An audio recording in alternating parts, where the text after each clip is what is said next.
श्रीमद् भागवत सप्ताह ज्ञान यज्ञ का यहाँ शुभ मंगलमय करते हैं। भागवत की कथा चिन्मय है और अद्भुत है। श्रीमद् भागवत साक्षात कृष्ण रूप है। श्रीमद् भागवत जी का मंगलाचरण शुभारंभ करते हैं। एक बात आपसे कहता हूँ,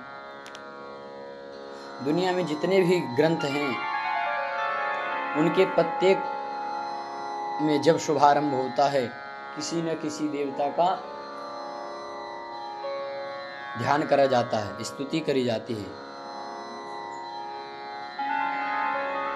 इसमें न राम का है, न कृष्ण का है, न दुर्गा का है, इसमें किसी का नहीं। इसमें सत्य का शुभारंभ करा गया है।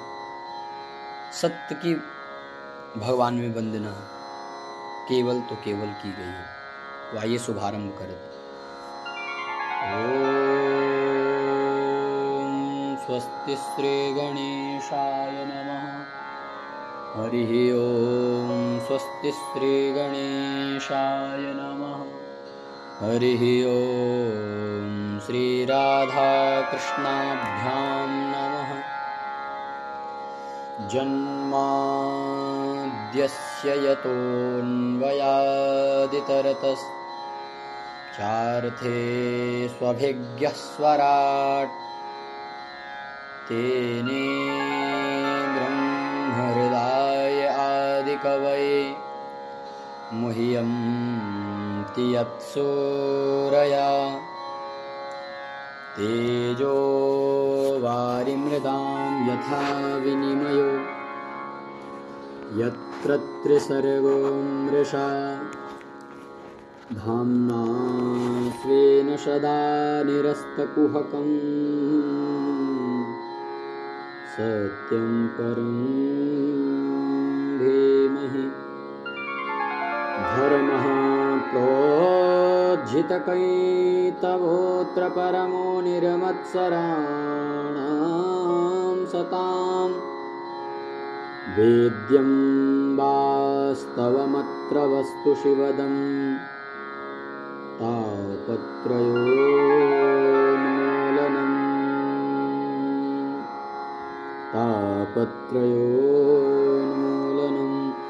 श्रीमद्भागवते महामुनिकृते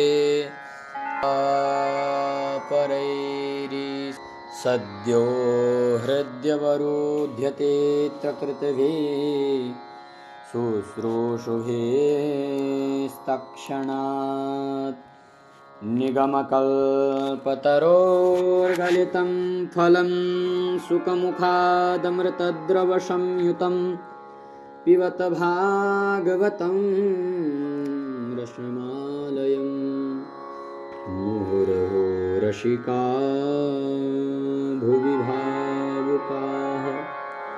उस परमात्मा सत्य को हम सब प्रणाम करते हैं। बड़ा सुंदर वर्णन किया।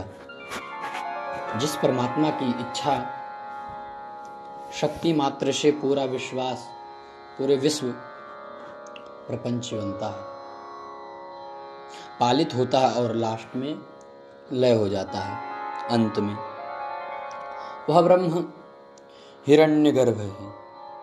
हिरण्यगर्भ समवर्तताग्रे भूतस्य जातः पतिरेक आसीत् सदाधार पृथ्वीं यामुते मां कस्मै देवाय हविखा विधेम।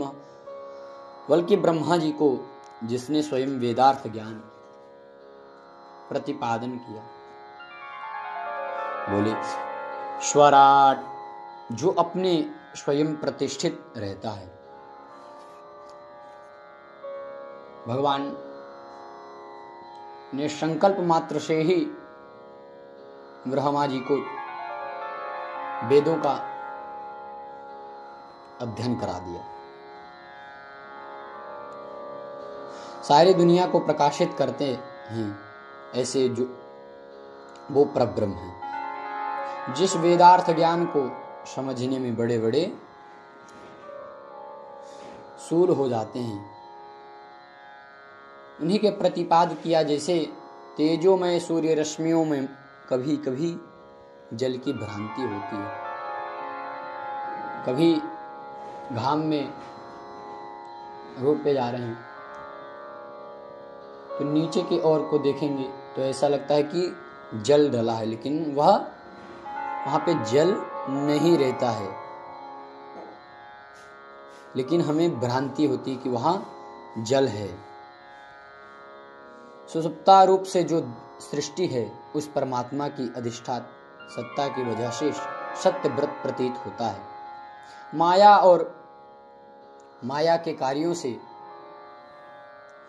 जो सर्वथा परे हैं, सर्वथा अलग अलग हैं, ऐसे परम सत्य की हम वंदना करते हैं। सत्यम परम धीमहि, उस सत्य की हम वंदना करते हैं। सज्जनों, सत्य की बात क्या है और सत्य की बात क्यों कही? भागवत में पहले और मध्य में और अंत में भी सत्य प्रतिपादित है। पहले श्लोक में आपने सुना सत्यम परम धीमहि। जब यह श्रीमद् भागवत महापुराण की रचना हुई तो श्री वेदव्यास जी महाराज भगवान नारायण के पास आए, उन्होंने दिखाया तो उन्होंने पूछा इस ग्रंथ का नाम क्या है? तो उन्होंने कहा भागवत महापुराण। तो भगवान नारायण के ही चरणों के पास माता लक्ष्मी बैठी। उन्होंने कहा कि इसमें तो मेरा नाम ही नहीं आया। उन्होंने कहा आपका नाम आया है माता। भगवत्या प्रोक्तम इति भागवतम, भगवती का कहा हुआ यह भागवत है, भगवती का कहा हुआ भी यह भागवत है। तो उन्होंने कहा इस तरह से नहीं, स्पष्ट रूप से मेरा नाम उसमें आना चाहिए। तब इस ग्रंथ का नाम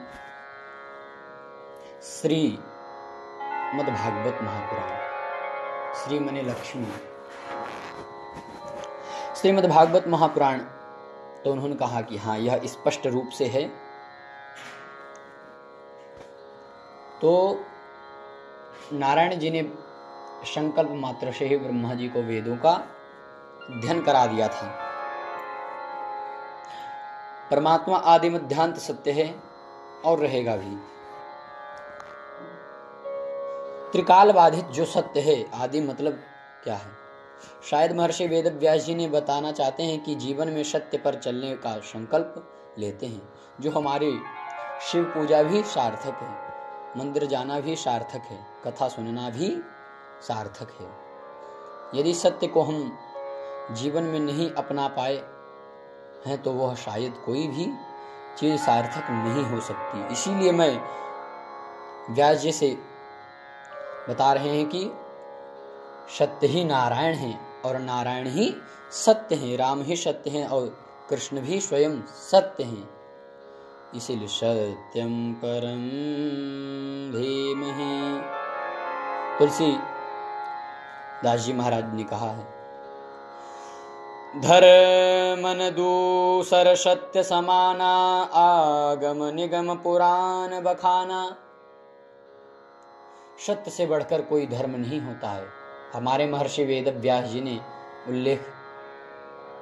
लिखा है शास्त्रों में, असत्या पराधर्मो है, अर्थात नहीं, असत्य सब पातक पुंसा है कि शवै पुंसाम परो धर्मो।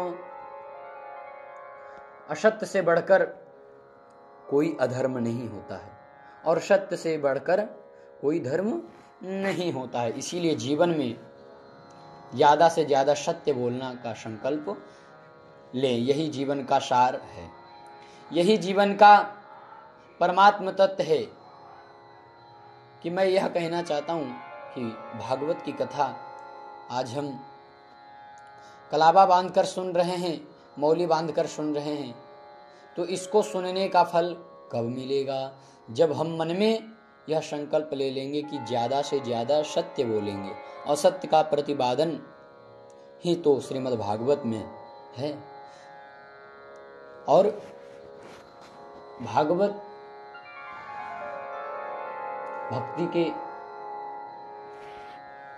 अगर जो है, भक्ति है आपके अंदर, तब भागवत सुनने में और समझने में आनंद आता है। और भागवत श्रवण करने का जो फल होता है वह बहुत शुभ होता है।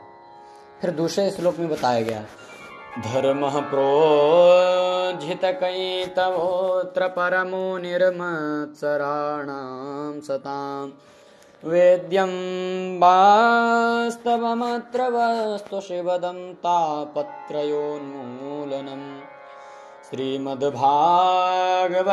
महामुनिकृते किं वा परैरीश्वर सद्यो हृद्यवरुध्यते तकृतभिः शुश्रूषुभिस्तक्षणात्। आपने श्रवण किया कि सत्य ही सबसे बड़ा धर्म है और असत्य ही सबसे बड़ा, असत्य से बढ़कर कोई अधर्म नहीं है। भागवत में परम धर्म का निरूपण किया गया है। सज्जनों, अरे भाई, ये परम धर्म क्या है? तो कहते हैं, परम धर्म कृष्ण कथा, जो निष्कपट संत हैं, जिनके मन में जरा भी कपट नहीं है, जो निष्काम है और जो निष्कामी है, जिसको ना किसी भी वस्तु का चाह है, ना वैकुंठ चाहिए, ना मुक्ति चाहिए, ऐसा निष्काम जिसका जीवन में है, उन संतों के जानने योग्य से परम धर्म भगवान श्री कृष्ण, वो कृष्ण कथा है। उस कृष्ण कथा का वर्णन श्रीमद् भागवत में है। कृष्ण कथा कैसी है? बोले, शिवदम शिवम कल्याणम ददाति, शिवदम शिवम कल्याणम ददाति इति शिवदम, कल्याण करने वाले हैं श्री कृष्ण कथा। और कैसी है? तापत्रयोन्मूलनम, तीनों प्रकार के तापों का उन्मूलन करते हैं कृष्ण कथा। आध्यात्मिक ताप, आधि दैविक, आधि भौतिक, तीनों तापों को नष्ट और विनिष्ट कर देती है श्री कृष्ण कथा, कहते हैं। अन्य किसी ग्रंथ को पढ़ने का समय नहीं मिलेगा। आप जीवन में भागवत पाठ का संकल्प लेते हैं, आप महाभारत नहीं पढ़ पा रहे हैं, आप ब्रह्मवैवर्त पुराण नहीं पढ़ पा रहे हैं, उतना समय नहीं दे सकते हैं, तो केवल भागवत का आश्रय ले लो तो आप धन्य हो जाएंगे। यदि हम 7 दिन तक का नियम से भागवत सुन रहे हैं तो हम बड़भागी हैं। यदि हम 7 दिन तक का नहीं सुन सके और आज अपने घर में सोचा कि चलो वहां कथा हो रही है, उनका कार्य निमंत्रण में आया है, सो सुन ही आते हैं। नहीं आता तो कोई बात नहीं, यदि हमारे घर पे निमंत्रण आया है तो हम श्रीमद् भागवत सुनाते हैं। यज्ञ यादि में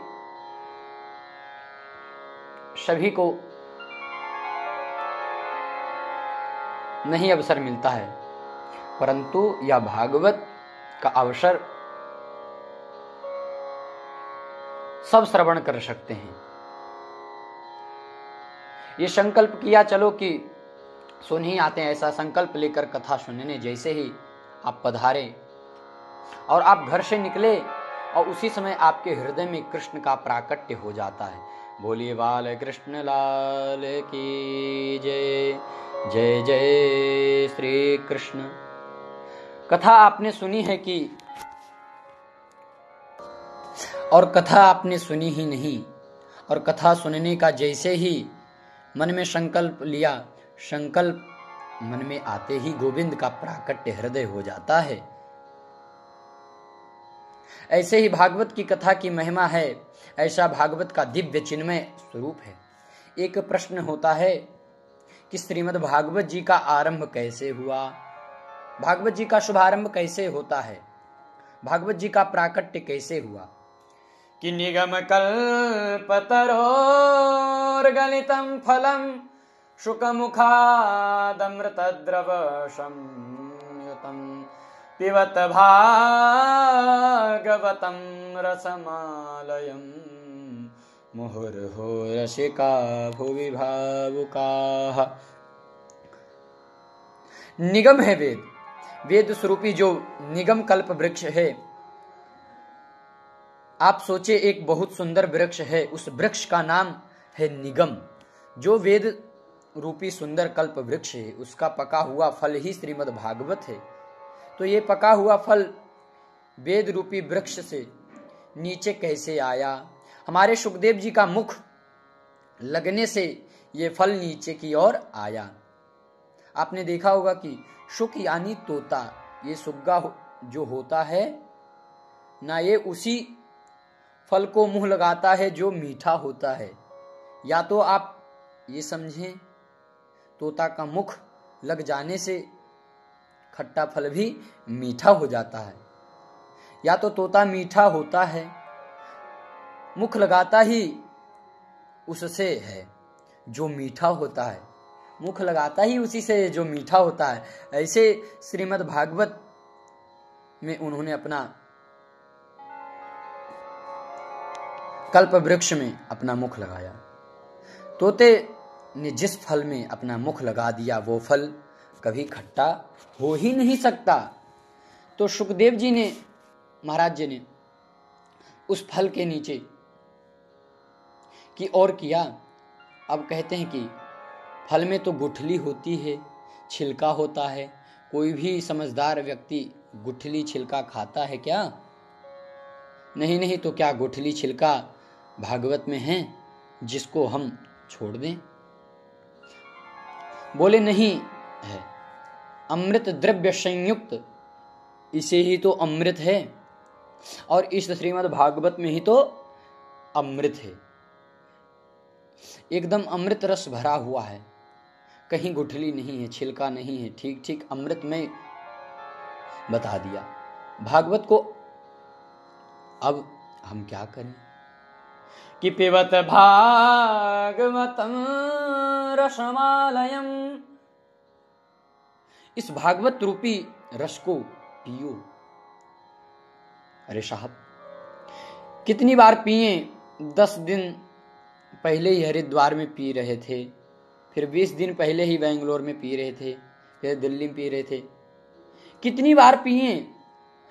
बोले मुहुर हो रसिका, बार बार इसका रस पान करो। जितना बार पियोगे उतना ही आनंद मिलेगा। देखो सुनने की पद्धति क्या है। भागवत की कथा सुनी जाती है, पी तो नहीं जाती है। तो शृणुत भागवतम रसमालयम भी कह सकते हैं। पिबत भागवतम रसमालयम क्यों कहा? पियो क्योंकि कहा, क्योंकि जिस चीज को सुनते हैं वो तो इधर सुनकर उधर निकाल देते हैं और अपने आप वो निकल जाती है। और यदि तन्मय होकर सुनेंगे तो अपने हृदय में के भीतर यह श्रीमद् भागवत उतर आएगी। सुनने वाले जो चीज हैं ना जी, उसे पीना बोलते हैं। एक बहुत बड़े सत्संगी थे, सत्संग जिसको मिल जाए तो उसका जीवन धन्य हो जाता है।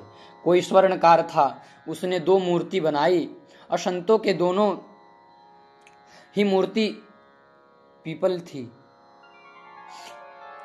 और वह जो स्वर्ण की दोनों मूर्ति थी वह पीतल की थी। और आश्चर्य की बात है, आधा किलो पीतल की एक मूर्ति और आधा किलो पीतल की दूसरी मूर्ति।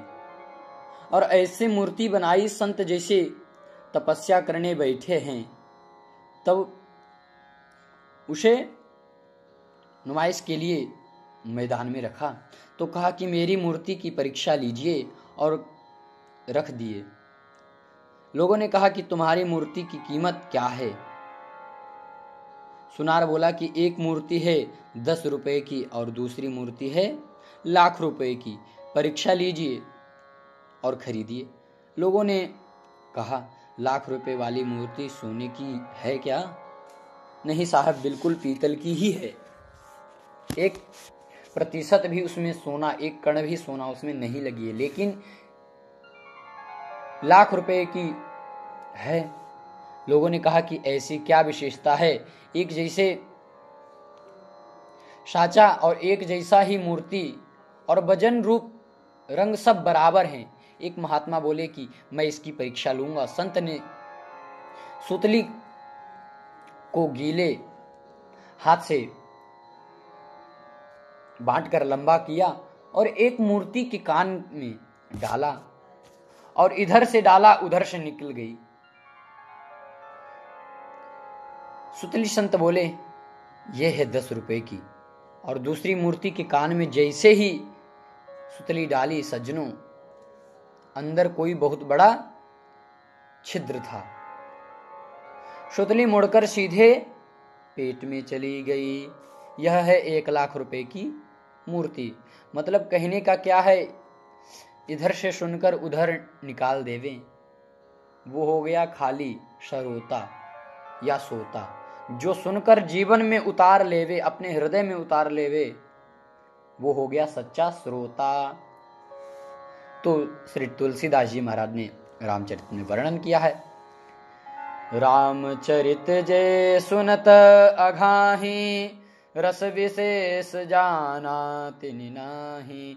जिन हरि कथा सुनी नहीं काना, श्रवण रंध्र अहि भवन समाना। परमात्मा की कथा सुनकर जो यह कह दे कि बहुत सुन लिया, रोज क्या सुने?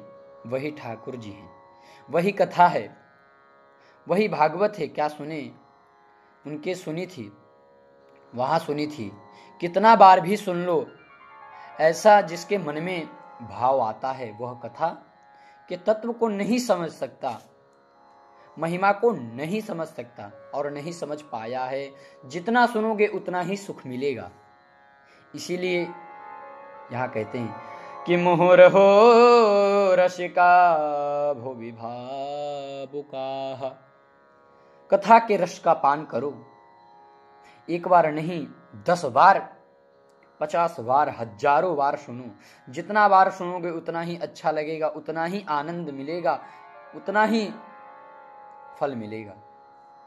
प्रेम से बोले जय श्री कृष्ण, जय जय श्री कृष्ण। बड़ा सुंदर स्थान है नैमिषारण्य क्षेत्र, जहां संतों की मंडली के मध्य आदरणीय श्री सूत जी विराजमान है। कोई भी पुराण, कोई भी ग्रंथ का प्रारंभ होता है तो श्री चक्र तीर्थ नैमिषारण्य से ही कथा प्रारंभ होती है। तो सूत जी ने, उन ऋषियों ने महात्म्य के बारे में श्रवण कर लिया और बोले, त्वया खलु पुराणानि सेतिहासानि चानघ, आख्यातान्यप्यधीतानि धर्मशास्त्राणि यान्युत। शुद्ध जी बोले, शुद्ध जी से श्री शौनक जी, शौनक आदि ऋषि कहते हैं कि आप इतिहास जानकर हो, पुराणों के ज्ञाता हो, इसीलिए आपसे कुछ पूछने का मन है, कुछ जानकारी करने की इच्छा हो रही है। सूत जी ने कहा कि पूछिए शौनक जी। शौनक जी बोले, आज अपने एक नहीं, 2 नहीं, 6 प्रश्न पूछे हैं। पहला प्रश्न पूछा है, मानव के लिए परम धर्म क्या है? परिक्रमा लगाना धर्म है, या प्रातः 4 बजे उठकर स्नान करना धर्म है, या करोड़ों की संपत्ति दान कर देना धर्म है? आखिर धर्म की परिभाषा क्या है? मनुष्यों के लिए सबसे बड़ा जो कर्तव्य रूपी धर्म वो क्या है? हजारों संत बैठे और सबकी तरफ से एक व्यक्ति प्रश्न पूछ रहा है, और दूसरा प्रश्न यह है हमारा, मंदिर में जब हम पूजा करने जाते हैं तो बड़ा ही विचित्र बात लगती है। कोई कहते हैं कि शंकर जी श्रेष्ठ हैं, कोई कहते हैं दुर्गा माँ श्रेष्ठ हैं, कोई कहते हैं कि कोई श्रेष्ठ हैं, कोई कहते हैं भैरव बाबा सबसे ऊंचे हैं। कलयुग में और भी बहुत देवी देवता प्रकट हो गए हैं। हर साल कहीं ना कहीं एक देवी प्रकट हो जाते हैं। हमारी समझ में नहीं आता कि हम किसको पूजें और किसको प्रति मन को लगावे, हमारे यह समझ में नहीं आ रहा है। तो क्या कभी व्यक्ति के मन में भ्रांति नहीं हो जाता? तीसरा प्रश्न पूछें कि हमारा ये वेद में परमात्मा का नाम है अजन्मा, भगवान को वेद में कहते हैं अजन्मा, जो कभी जन्म नहीं लेता, जिसका नाम अजन्मा होता है। दशरथ का बेटा राम कैसे बना? वो देवकी वसुदेव पुत्र कृष्ण कैसे बना? चौथा प्रश्न है कि भगवान के अवतार कितने हैं? कोई 10वां अवतार कहते हैं, कोई 24वां अवतार कहते हैं और कोई 18 अवतार भी कहते हैं। तो भगवान का कोई अवतार निश्चित नहीं है। अरे हरे अनंत हरि कथा अनंता, इसीलिए उनके अवतार में भी अनंत हैं। कितने अवतार हैं इसे कोई जानता है नहीं। तो प्रामाणिक रूप में कितने अवतार हुए हमें बताइए। और 5वां प्रश्न है कि वक्ता श्रोता नहीं, वक्ता वो श्रेष्ठ नहीं जो छोटी सी बात को बड़ी बनाकर बोले। वक्ता तो वह उत्तम जो बात को सूक्ष्म रूप से बतावे। गगरा में सागर को भरकर कहें कि फिर संसार के लोगों पर इतना समय कहाँ। यदि हम विवेचन करने लग गए तो सामने बैठे श्रोता सोने लग जाएंगे, फिर कथा का मतलब क्या हुआ। इसीलिए संक्षिप्त कहे, अतः साधोत्र यत्सारं समुद्रत्य मनीयसा, जो सार और सार है शास्त्रों का वो हमें बताने की कृपा कीजिए। छठा प्रश्न है कि भगवान जब अपनी लीला को संपन्न करने के लिए आए तो श्री कृष्ण ने जब अवतार लिया, अवतार लेते समय गोविंद ने कहा कि हम पृथ्वी का भार उतार देंगे। और स्वयं भगवान गीता में कहते हैं, धर्म संस्थापनार्थाय संभवामि युगे युगे, मैं धर्म की स्थापना करने के लिए युग युग में अवतार लेता हूँ। यदि हम प्रभु की बात पर विश्वास करें कि भगवान धर्म की स्थापना के लिए अवतार लेते हैं, तो अपनी लीला समाप्त कर जब श्री कृष्ण चले गए, धर्म तो अकेला पड़ गया होगा। धर्म किसकी शरण में गया? आप कृपया करके हमें स्पष्ट से बताइए। हमारे 6 प्रकार के प्रश्न शौनकादि ऋषियों के मन में, प्रश्नों को सुनकर सूत जी बड़े गदगद हो गए। ऋषियों ने बोले कि आपने उत्तम प्रश्न किया है। आपके प्रश्नों में उत्तर देने से पहला मैं परम आदरणीय आचार्य श्री सुखदेव जी के चरणों में अपना प्रणाम करता हूँ। प्रेम से बोले श्री सुखदेव जी महाराज की जय। सुखदेव जी का जीवन इतना महत्वपूर्ण है, ऋषियों ने ऐसा आदर चरित्र किसका होगा। 12 वर्षों तक श्री सुखदेव जी ने मातृ गर्भ में वास किया। सुखदेव जी ने क्रीड़ा करते थे। किशोरी श्री राधा जी ने एक दिन श्री सुखदेव जी से कहा कि बेटा आप मृत्यु लोक में जाओ, जन जन में भागवत धर्म का प्रसार करो।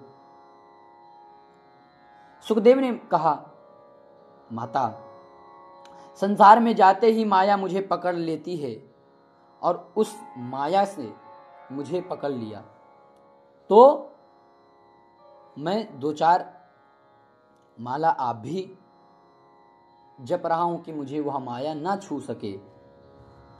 और वह भी छूट जाए। किशोरी श्री राधा जी ने कहा, नहीं बेटा, मैं आपको वचन देता हूं कि आप परम माया का असर नहीं होगा, आपके ऊपर परम माया का असर कभी नहीं होगा। वही आदरणीय पूज्य श्री सुखदेव जी जो तोते के रूप में गोलोक धाम किशोरी श्री राधा जी के गोद में खेलते थे, मृत्युलोक में आए और कैलाश पर्वत के ऊपर एक